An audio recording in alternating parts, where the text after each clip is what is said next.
Oh, hello. So today I want to quickly talk about how Warren Buffett made his money. Yeah, here you can find some pictures of one of the richest person in the world. He's, I think, 85 years old, Warren Buffett. How did he make his fortune? So there are several factors, and let's talk about them quickly. One is the compounding, and so he lets the money grow over time. And he doesn't trade. He's a long-term investor because he wants benefit from the compound effect. That's like a magic thing. Albert Einstein, the genius physician, physics professor, said it's one of the most fascinating formulas to him, the compounding. And Warren Buffett is very smart with it, using that tool. He bought 51 years ago, 51 years ago, he bought Berkshire Hathaway. It was a textile mile.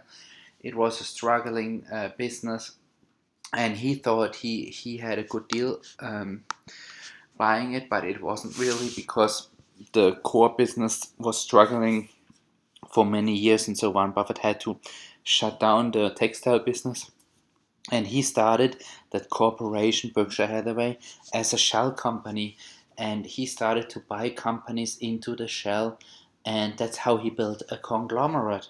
And from early on, he had that goal to build a non-profit and to donate all the wealth he will create over his lifetime for he will donate it for good causes.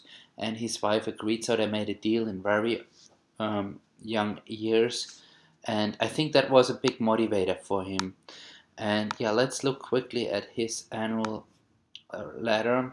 His letter here, it starts in, you see here in 65, he writes about every year the performance down, and here you see the S&P performance, and here you see how the book value of Berkshire improved. And it's just amazing over all these years how he got an extremely good performance. He performed two times better than the average stock market S&P 500. When you look at here, he performs like he compounded average a year the book value of Berkshire around 20%, while the S&P 500 improved a shy 10%, roughly 10%. And so his business is built on pretty much two things. He owns a lot of stocks that are available, of course, through the stock market, and he also owns lots of family businesses. And the secret about his family businesses is that he owns them for the long run. He never sells them. So when he buys a family business, he keeps that business for forever. And also the public stocks he owns, he keeps very long. Let's go quickly to the public stocks he owns. It is, I think, on which page? It's all the way in the back. I think on page 19 or so. Let's look at it. His public holdings. One of his largest ones is Wells Fargo. Let's look at it. Yeah, let's look at it. Wells Fargo he owns for a very long time. Here you see his stocks he owns. Here the largest one is Wells Fargo. It's around 27 billion worth at the end of 2015. And he owns a total almost 10% of the whole bank. It's one of the largest lenders in the US. These are the shares he owns, 500 million stocks. And he bought in very early on. It was, I think, 27 years ago when he built up that stake. And it was 1989, there was a banking crisis, and he decided it was a good time to buy them and keep them for the long run. And he actually, I think, increased his stake recently. And that's the trick of him, to compound. So when you hold on to a great asset for 27 years, it will just explode. What you see here, the market cap 27 billion. And one other stock is, let's look here. One big one is also Coca-Cola. Everyone talks about it. It's pretty well known that he's the shareholder. That's 400 million stocks he has of Coca-Cola. He also owns almost 10% of the corporation, and that stake is 17 billion worth. It's a dividend machine, and it increases Coca-Cola the dividend for more than 25 years. Every year it is called an aristocrat because it increases the dividends every year for such a long period of time. And Coca-Cola he bought in, I think, in 1988. That's 20 years ago, 28 years ago. In 1988 he saw the potential, and he just bought in a huge stake. He put in $1 billion, I think, at the time, and it's now worth $17 billion. That is the other amazing thing he did. And American Express is also a very long holding of his. He owns 15%. He says the company is struggling right now. It's under attack. I think that was a word he used. And because Costco switched over and Fidelity, two large clients of American Express, they had a special deal for many years, and they are not anymore with American Express. And the Costco went, I think, with Visa and Citibank, and it did hurt the stock. But Warren Buffett keeps his stake. It's huge. It's 15.6%. He owns of the company, and the shares are worth $10.5 billion. And he bought it originally actually in the 60s, American Express. I think in 1963 there was a salad oil scandal with American Express. They had just some problems, and it was in the news, and the stock plummeted, and Warren Buffett put a lot of money into American Express. He saw that it was overdone, that panic into the stock. The people just sold aggressively, and he saw it was undervalued, and that's when he started to build his position up. Later on, he sold his American Express stocks, and then he re-entered it. He re-entered that position, American Express. I think in 1995 he had 10%, February 1995, but even before he built up a stake. But back then he had 10%, and through stock buybacks his stake increased to 15.6%. Warren Buffett is a big fan of stock buybacks, of share repurchase programs. It tells the companies, use your cash flow wisely. If your company is undervalued, please buy back the stock. He's also happy with dividends, but he's I think much more happy when a stock is really pretty cheap, that they buy back their stock, because then his share increase, his percentage he owns increases. And also it's very tax efficient. For him, he avoids taxes as much as he can. He hates to pay any kinds of costs. He's a penny pincher. He wants to compound his money. That is his goal. That's why he's very careful with dividends. He doesn't pay himself a dividend. Berkshire Hathaway, the corporation he owns, doesn't pay a dividend. He wants to let the money really compound and reinvest. He always every year reinvests and builds up stakes. He recently increased Philips 66. He owns 10.5%, but it's getting more and more. It was back then 4.5 billion. He loves it. It's a refinery. It was a sister corporation, sister company of ConocoPhillips. That's kind of the gasoline station and chemical business.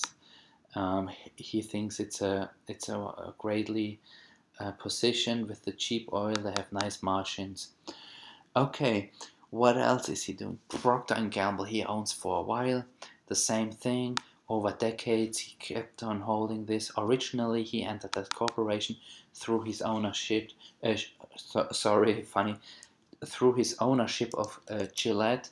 Gillette was also a company, kind of a little conglomerate, but mostly famous for their razor blade business. But they had also other businesses, and Warren Buffett was a large shareholder in Gillette, I think since 1989, and then he got in talks with Procter Gamble. He thought Gillette is better, the world market leader, has a better future as part of Procter Gamble. So he agreed. He agreed in 2005 for a merger, for a takeover of Gillette, and now it was owned since then by Procter & Gamble, the razor blade business, and Gillette with Brown, electronics, and many other things they owned.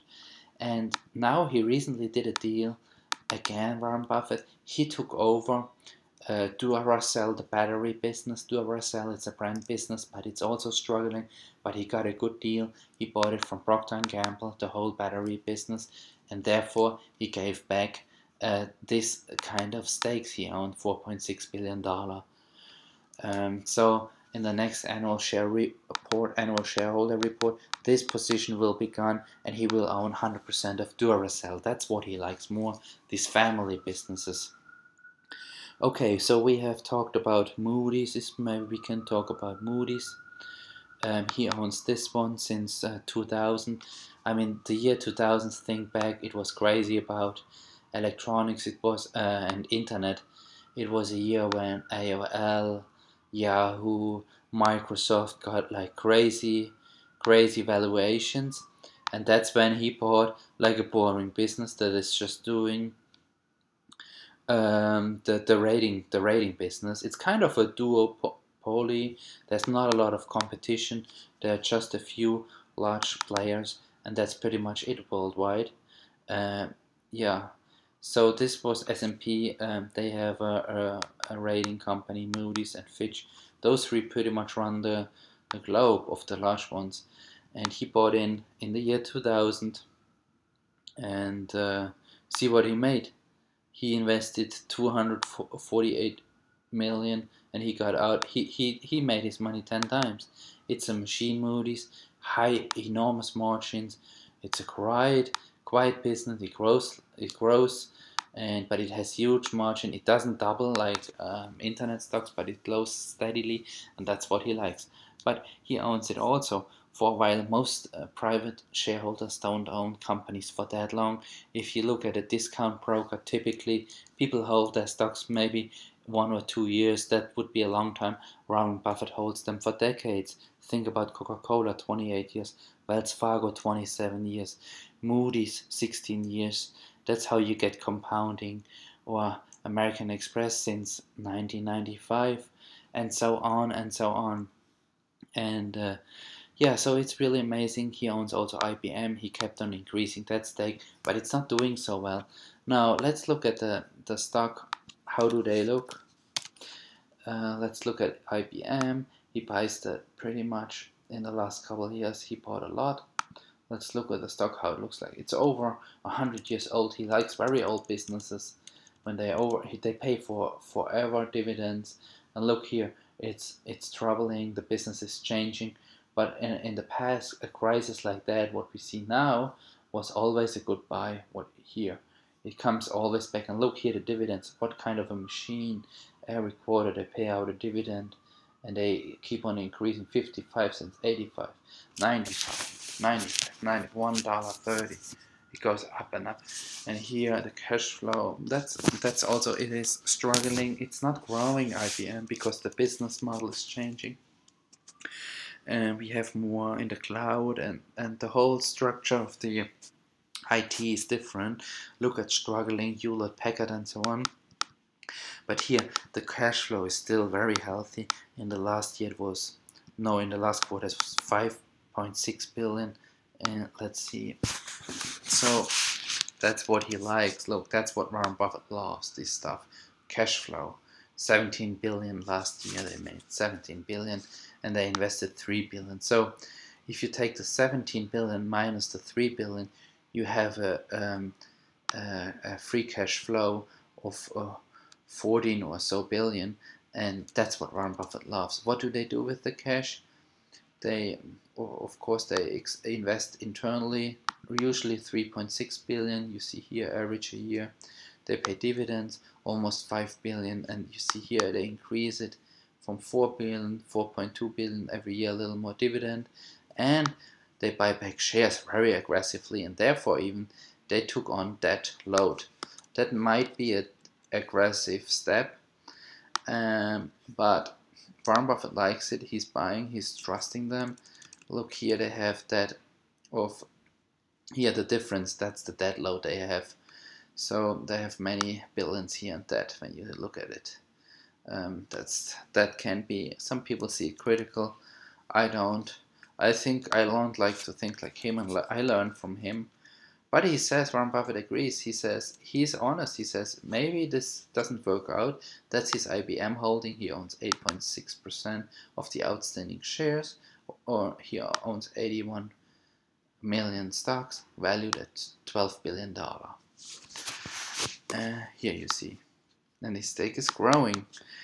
And yeah, let's look quickly at some stock. Let's look at, for example, Wells Fargo.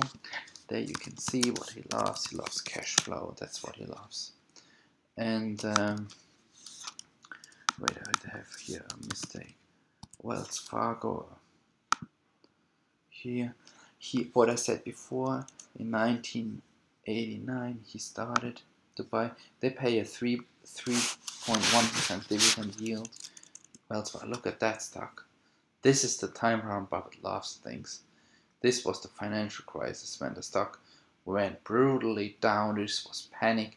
That's when he picks up and he increased his stake in these phases. That's what he loves.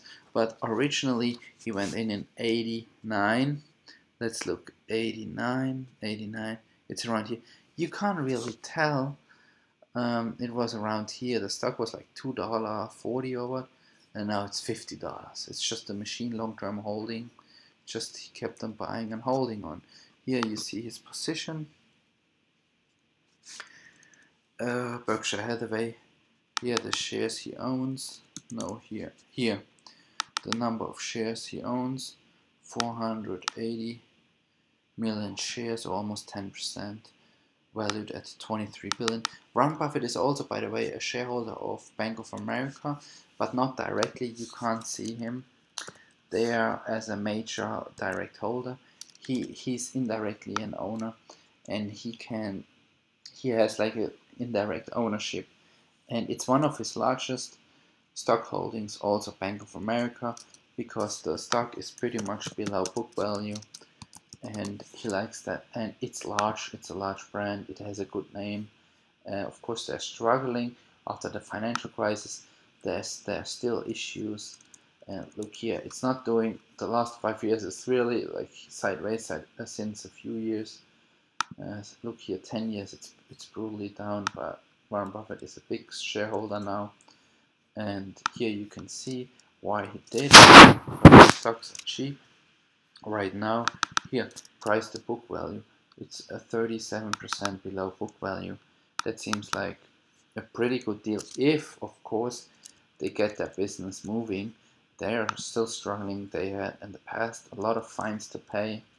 The irregularities, problems, shrinking, layoffs, and it's not very steady, the business. It's the write-offs are a problem, and also businesses are careful with that. Consumers are careful with that. It's not a time when people, after the financial crisis, they try to stay away from that. Okay, and also the banks itself got more careful because they don't want to borrow to everyone just 100% like you buy a house. Banks got more and more careful. They're very critical. They want to see your FICO score, and if the FICO score is not stellar and the papers are not 100%, you don't get a loan for your house, and that's a problem. Banks are also struggling, but they are more careful. They rather make a little less money than being too aggressive and later on regret it. Yeah, so when you look at it, also what we can look at is his family businesses. You can do this. Warren Buffett, let's see, Berkshire Hathaway. This is a much more important thing he has. These are the family businesses he owns. Let me see if we can find them here. But this is more important, and the press doesn't write a lot about it. And that's probably a mistake, because his public holdings, when he sells a stock or when he reduces or increases, it's all in the media. Like when he sold his Exxon share or so, it was all in the media. But the real deal is that he's not a trader. Maybe he moves his, when you look at the whole assets he owns, maybe he moves 1, 2, or 3% a year of the balance sheet, but that's it. He's a buy and hold investor. He holds onto his business forever, and of course he sells here and there something, but based on the whole conglomerate of the size, it's so little. And the media, the companies, they put so much stuff, and they overlook that he owns family businesses that are much more important than anything else. And that's the funny thing, that they always look at the wrong stuff, and they they put emphasis on when he's like selling a little bit of something or selling a whole position. It's all on page 1, and it's too much. Look at these companies here. This is what is going on. It's a compound, long-term investor ownership, 100%, all family business mostly, and he keeps on holding. He has an independent management, and he lets them decide what they're gonna do with it. That's also something. He has a lot of trust in his managers and family business. He doesn't micromanage them, and that is a smart tool. He empowers them to run their businesses. Insurance, luxury items, jewelry, sports shoes, Brooks, media companies, newspapers, railroads. This is a huge, very important holding.